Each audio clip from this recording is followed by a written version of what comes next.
Alhamdulillahirabbil alamin wassalatu wassalamu ala asyrofil anbiya'i wal mursalin wa ala alihi washabbihi ajma'in. Amma ba'd.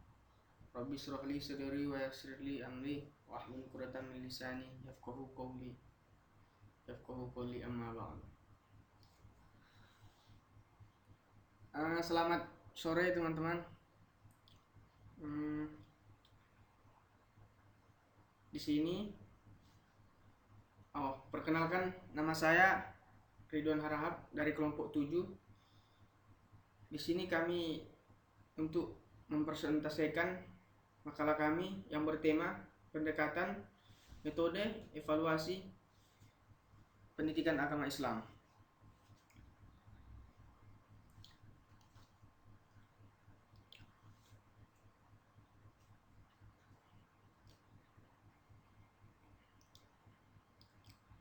Kemudian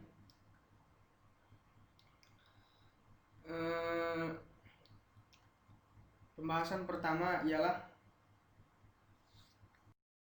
pendidikan Islam. Pendidikan dari masyarakat misalnya hendaknya dapat didesain mengikuti irama perubahan dan kebutuhan masyarakat. Contohnya pada peradaban masyarakat agraris, di mana pendidikan dapat didesain menyesuaikan dengan irama perkembangan peradaban masyarakat agraris dan kebutuhan masyarakat pada era tersebut. Begitu juga pada peradaban masyarakat industrial dan informasi.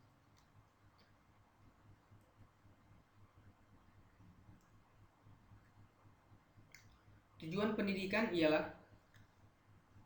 perubahan yang diinginkan, yang diusahakan dalam proses pendidikan atau usaha pendidikan untuk mencapainya, baik pada tingkah laku individu dari kehidupan pribadinya atau kehidupan masyarakatnya serta alam sekitar di mana individu itu hidup, atau pada proses pendidikan itu sendiri dan proses pengajaran sebagai suatu kegiatan asasi dan sebagai proporsi diantaranya profesi asasi dalam masyarakat.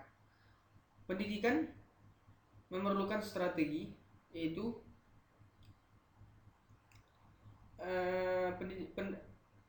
pendekatan dalam pendidikan Islam, yaitu ada 4 macam pendekatan, yaitu yang pertama pendekatan religius. Pendekatan religius yang menitik beratkan kepada pandangan bahwa manusia adalah makhluk yang berjiwa religius dengan bakat keagamaan. Yang kedua, pendekatan filosofis. Pendekatan filosofis yang memandang bahwa manusia adalah makhluk rasional atau homo rasional, sehingga segala sesuatu yang menyangkut pengembangannya didasarkan pada sejauh mana kemampuan berpikirnya dapat dikembangkan sampai pada titik maksimal perkembangannya. Yang ketiga, pendekatan sosiokultural. Pendekatan ini bertumpu pada pandangan bahwa manusia adalah makhluk yang bermasyarakat dan berkebudayaan, sehingga dipandang sebagai homo sosialis dan homo legatus dalam kehidupan bermasyarakat yang berkebudayaan. Dan yang terakhir ialah pendekatan saintifik, di mana titik beratnya terletak pada pandangan bahwa manusia memiliki kemampuan menciptakan atau kognitif, berkemauan dan merasa atau emosional atau afektif. Pendidikan harus dapat mengembangkan kemampuan analitis dan reflektif dalam berpikir.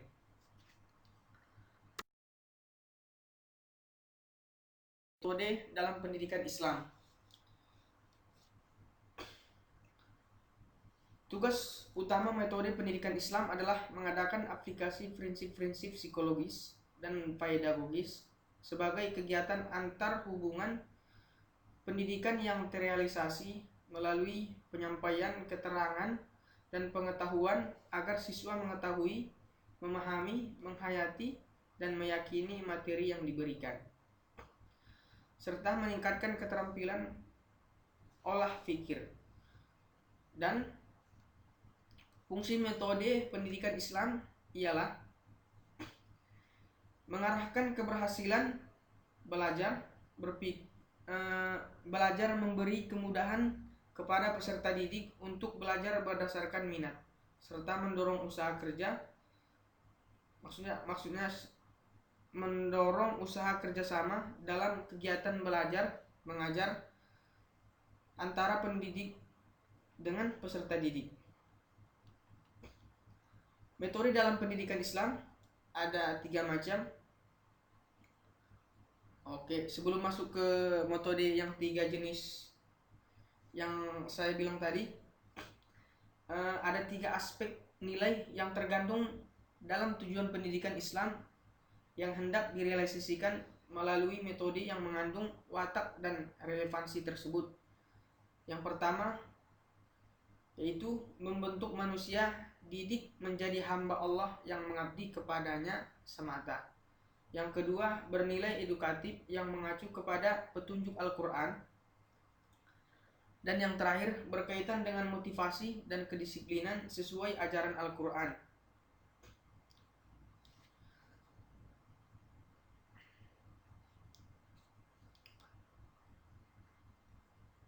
Oke, untuk metode pemahaman langsung ya. Untuk metode pemahaman, bagian-bagian dari metode dalam pendidikan Islam tadi yang saya sampaikan. Yang pertama itu metode pemahaman. Metode pemahaman ini menuntut pemahaman anak didik terhadap apa yang telah disampaikan. Di antaranya ada 2 jenis. Yang pertama, rasio atau penggunaan akal. Yang kedua, ada metode tamsil. Kemudian untuk metode penyadaran yang B, untuk metode penyadaran, metode ini bertujuan memberikan kesadaran terhadap peserta didik dalam menyerap nilai-nilai pendidikan. Metode penyadaran ini terbagi menjadi 5 jenis, yaitu yang pertama, amar ma'ruf nahi mungkar. Yang kedua, memberi mau'idhah atau nasihat. Yang ketiga, pemberian ganjaran dan hukuman. Yang keempat, penyadaran bertahap. Yang kelima, pengendalian nafsu. Oke, itu yang terakhir ya, pengendalian nafsu. Bagian dari metode penyadaran. Langsung masuk ke bagian yang C, yaitu metode praktik. Metode praktik ini merupakan hasil dari kedua metode sebelumnya yang dapat dijabarkan sebagai berikut. Yaitu yang pertama, penugasan. Dan yang kedua, keteladanan. Kemudian yang bagian D, prinsip-prinsip metodologis. Prinsip-prinsip metodologis dalam Islam ialah sebagai sarana pendukung yang menghubungkan pikiran, pengetahuan, informasi, keterampilan, pengalaman, dan sikap dari pendidik kepada peserta didik. Prinsip metodologis yang dijadikan landasan psikologis untuk memperlancar proses pendidikan Islam adalah sebagai berikut. Yaitu prinsipnya ada 5 jenis. Yang pertama, memberikan pengetahuan baru, memberikan model perilaku yang baik, memberikan praktik secara aktif, memberikan bimbingan dan penyuluhan, dan yang terakhir, memberikan komunikasi yang terbuka. Kemudian selanjutnya, unsur-unsur metodologi. Unsur-unsur metodologi sebagaimana telah dirumuskan oleh Anton Baker dan Ahmad Zubair dalam buku Metodologi Penelitian Filsafat pada tahun 1994, antara lain dijelaskan sebagai berikut. Yaitu yang pertama,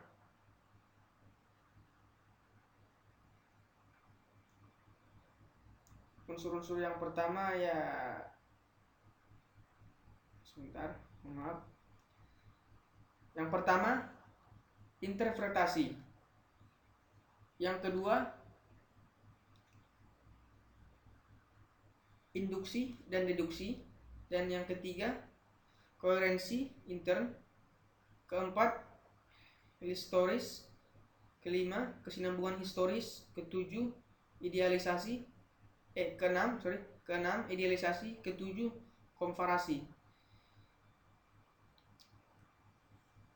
Kedelapan, kedelapan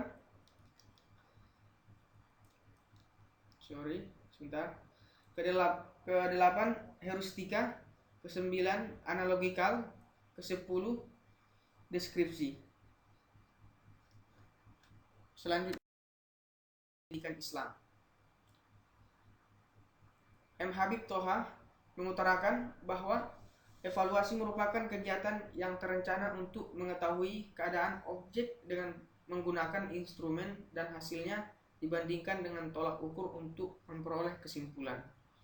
Evaluasi dalam pendidikan Islam merupakan cara atau teknik untuk mengamati tingkah laku peserta didik berdasarkan standar perhitungan dari seluruh aspek kehidupan, psikologi, dan spiritual religius.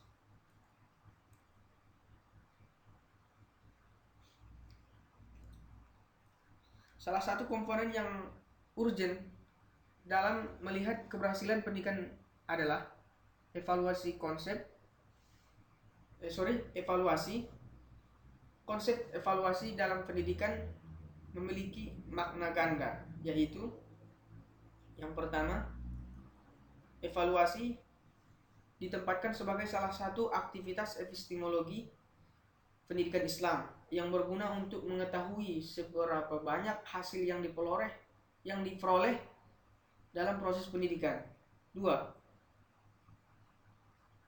evaluasi ditempatkan sebagai aksiologi pendidikan Islam yang berguna untuk memberi muatan nilai dalam setiap komponen dalam proses pendidikan.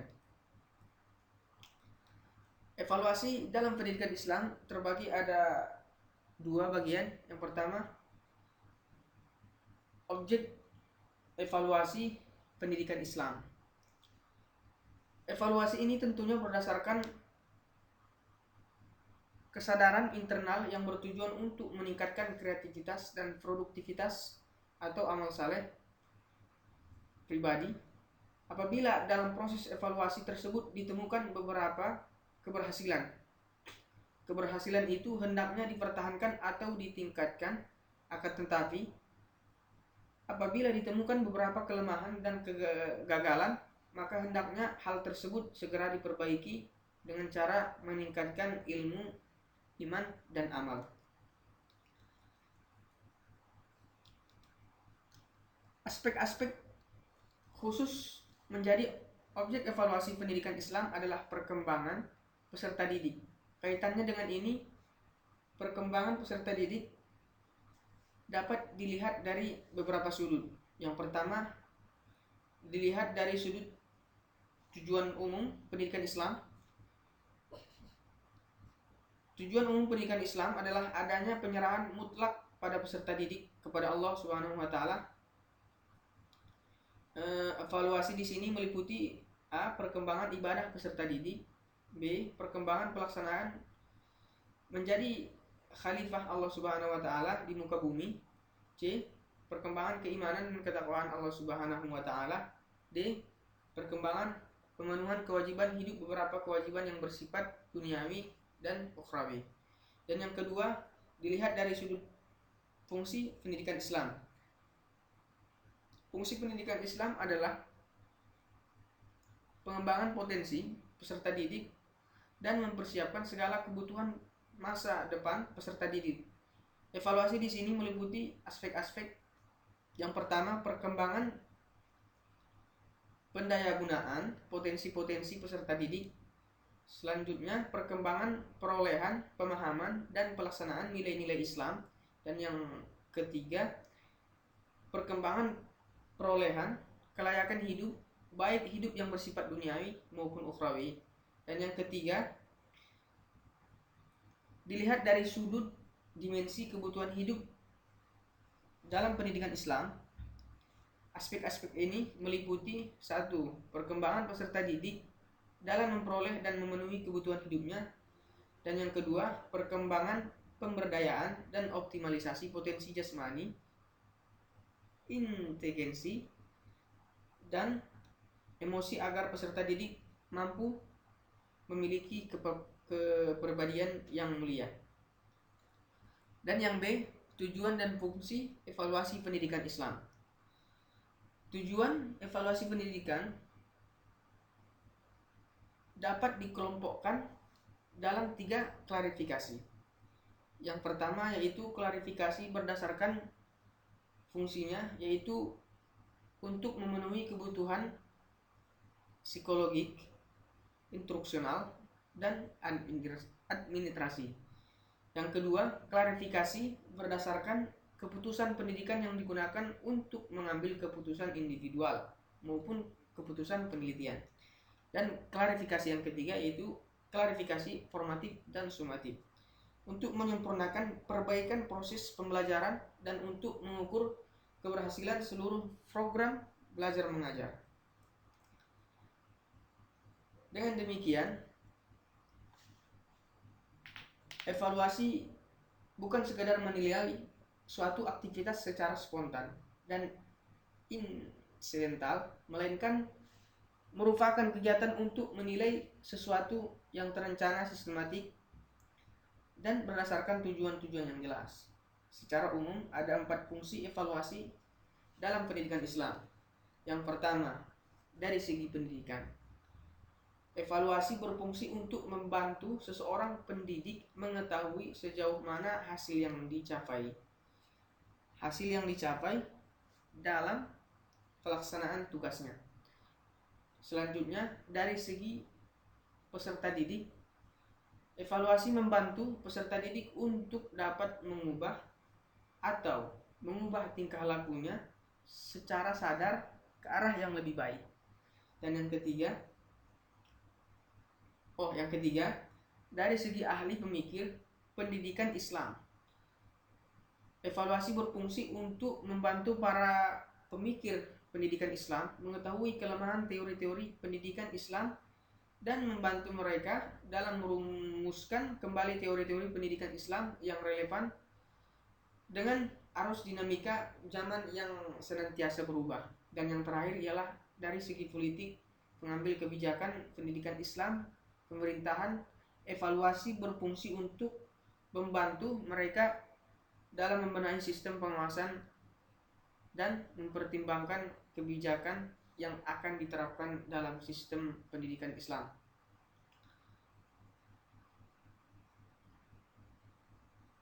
Mungkin itu saja yang bisa kami sampaikan untuk pertemuan kali ini. Dari kelompok 7, yaitu saya sendiri, Ridwan Harahap, dan beserta teman saya Lutfi Sulong. Apabila ada kata-kata saya yang kurang sopan, mohon dimaafkan. Mungkin itu saja yang bisa saya sampaikan. Akhirul kalam. Assalamualaikum warahmatullahi ta'ala wabarakatuh.